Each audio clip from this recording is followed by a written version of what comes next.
Hi viewers, welcome to Kitchen Queen.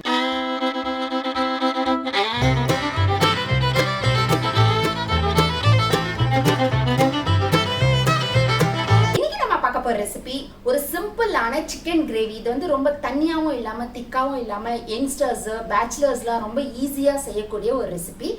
இது எப்படி செய்யறதுன்றத இந்த வீடியோவை நீங்க ஸ்கிப் பண்ணாம பாத்தீங்கன்னா உங்களுக்கு ஃபுல் ப்ராசஸ் புரியும். வாங்க இப்போ வீடியோக்குள்ள போலாம்.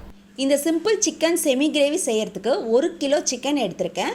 சிக்கன் எடுத்துகிட்டு நல்லா கழுவிட்டு 2 ஸ்பூன் மிளகாய்த்தூள், 1 ஸ்பூன் தனியாத்தூள், மஞ்சத்தூள், உப்பு, தயிர் வந்து ஒரு அரை கப் தயிர் அளவு எடுத்திருக்கேன். ஏன்னா நம்ம வந்து தக்காளியே சேர்க்க போகிறதில்ல, அதனால் வந்து தயிர் தான் இதுக்கு அந்த புளிப்பு டேஸ்ட்டுக்கு வந்து தயிர் தான் நம்ம சேர்த்துருக்கோம்.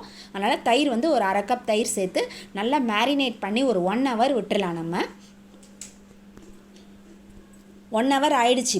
இப்போ வந்து ஒரு பேன் வச்சுட்டு 4 ஸ்பூன் அளவு நல்லெண்ணெய் விட்டுக்கலாம். 1 ஸ்பூன் நெய், இது வந்து ஆப்ஷனல் தான். உங்களுக்கு நெய் தேவைன்னா நீங்கள் போட்டுக்கலாம், இல்லைன்னா நீங்கள் ஸ்கிப் பண்ணிக்கலாம்.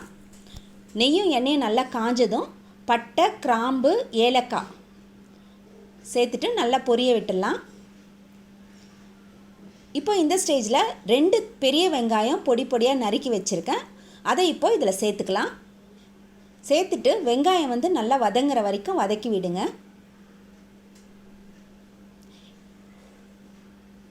வெங்காயம் நல்லா கண்ணாடி மாதிரி வதங்கணும். வெங்காயம் எவ்வளோக்கு எவ்வளோ வதங்குதோ அப்போ தான் அந்த சிக்கனுக்கு வந்து நல்ல டேஸ்ட் கொடுக்கும். இப்போ நல்லா வெங்காயம் வதங்கினவுடனே இப்போ வந்து 2 ஸ்பூன் அளவு இஞ்சி பூண்டு விழுது சேர்த்துக்கலாம்.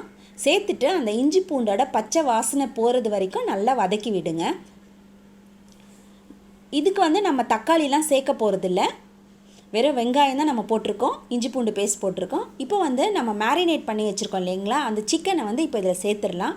நான் வந்து இதில் காரம் எல்லாம் ஃபுல்லாகவே ஆல்ரெடி போட்டிருக்கேன். உங்களுக்கு நான் வந்து 2 ஸ்பூன் மிளகாய்த்தூள் போட்டிருக்கேன். நீங்கள் வந்து காரம் கொஞ்சம் அதிகமாக சேர்க்குறவங்களா இருந்தால் நீங்கள் 3 ஸ்பூன் அளவு கூட சேர்த்துக்கோங்க. இப்போ வந்து எல்லாமே நல்லா கிளறி விட்டுருங்க. ஒரு 2லேருந்து 3 நிமிஷம் வரைக்கும் நம்ம வந்து நல்லா இந்த மாதிரி கிளறி விட்டு அந்த மசாலாவோடே நல்லா மேரினேட் பண்ணி வச்சுருக்கோம் இல்லைங்களா, அது நல்லா கோட்டாய் அதிலே நல்லா வேகிற மாதிரி நம்ம ஒரு 3 நிமிஷம் கிளறி விட்டுக்கலாம். சப்போஸ் உப்பு உங்களுக்கு பத்தலைன்னா உப்பு இந்த ஸ்டேஜில் நீங்கள் சேர்த்துக்கோங்க. சேர்த்துட்டு நல்லா வதக்கி விட்டுக்கலாம். இது வந்து ரொம்ப சிம்பிளாக செய்யக்கூடிய சிக்கன் ரெசிபி தாங்க இது. இது வந்து பேச்சுலர்ஸு, பிகினர்ஸு அவங்களாம் வந்து ரொம்ப ஈஸியாக செய்யலாம். நல்லா கிளறி விட்டுருங்க. நல்லா கிளறி விட்டு மூடி போட்டு ஒரு 10 நிமிஷம் வேக விடுங்க. வேக விட்டு இப்போ திறந்து பார்த்திங்கன்னா பாருங்கள், சிக்கன் நல்லாவே வெந்திருக்கும். நார்மலி சிக்கன் வந்து ரொம்ப சீக்கிரமாக வெந்துடும். நம்ம வந்து இப்போ இதை வந்து 1 மணி நேரமாக தயிர், அந்த மிளகாய்த்தூள்லாம் போட்டு ஊற வச்சு நம்ம செய்கிறோம், அதனால் ரொம்ப சீக்கிரம் வெந்துடும். நம்ம தண்ணியே ஊற்றலை இந்த சிக்கனுக்கு, அதில் இருக்கிற அந்த மசாலாவில் அந்த சிக்கனில் இருக்க தண்ணியில் தான் வேகுது. திரும்பி நம்ம மூடி போட்டு ஒரு 5 நிமிஷம் நம்ம வேக விட்டுடலாம். பாருங்கள், சிக்கன் நல்லா வெந்து வந்திருக்கு, மசாலாலாம் வந்து நல்லா இறங்கியிருக்கு. இப்போ இந்த ஸ்டேஜில் நம்ம 1 ஸ்பூன் அளவு கரம் மசாலா சேர்த்துக்கலாம். சேர்த்துட்டு நல்லா மிக்ஸ் பண்ணி விட்டுருங்க. கொஞ்சம் கூட இதுக்கு தண்ணியே ஊற்ற தேவையில்லை. நல்லா இந்த மாதிரி மிக்ஸ் பண்ணி விட்டுருங்க. மிக்ஸ் பண்ணி விட்டு மூடி வச்சுட்டு ஒரு 3 நிமிஷம் விட்டுருங்க போதும். பாருங்கள், சிக்கன் நல்லா கொதிக்க ஆரம்பித்து எண்ணெய்லாம் பிரிஞ்சு வருது பாருங்கள். சிக்கன் நல்லா வெந்துருச்சு. இப்போது